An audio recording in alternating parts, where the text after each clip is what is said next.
तर शेतकरी मित्रांनो, चंदन लागवड आणि चंदन शेती कशी करावी? चंदनाची शेती फायदेशीर असून योग्य नियोजनाने उच्च उत्पादन मिळवता येते. खालीलप्रमाणे चंदन लागवडीसाठी महत्त्वाच्या गोष्टी. जमीन निवड. चंदनासाठी मध्यम ते हलकी, चांगली निचरा होणारी जमीन योग्य आहे.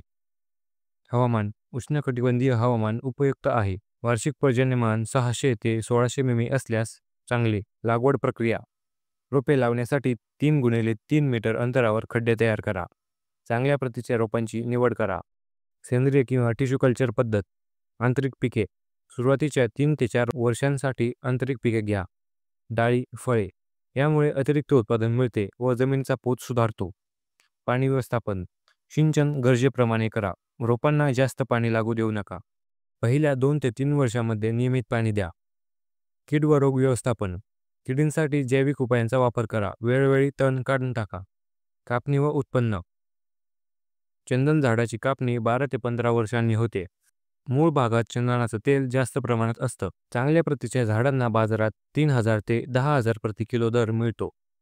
परवाने व कायदेशीर प्रक्रिया. चंदन लागवडीसाठी स्थानिक सरकारी परवाना आवश्यक असतो. कापणीसाठी वन विभागाची परवानगी घ्यावी लागते. सल्ला.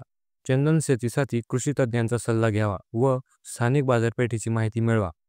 योग्य व्यवस्थापनाने तुम्हाला चांगले उत्पन्न मिळू शकते. अशाच शेतीविषयक माहितीसाठी कृषी क्रांती ॲप डाउनलोड करा. धन्यवाद.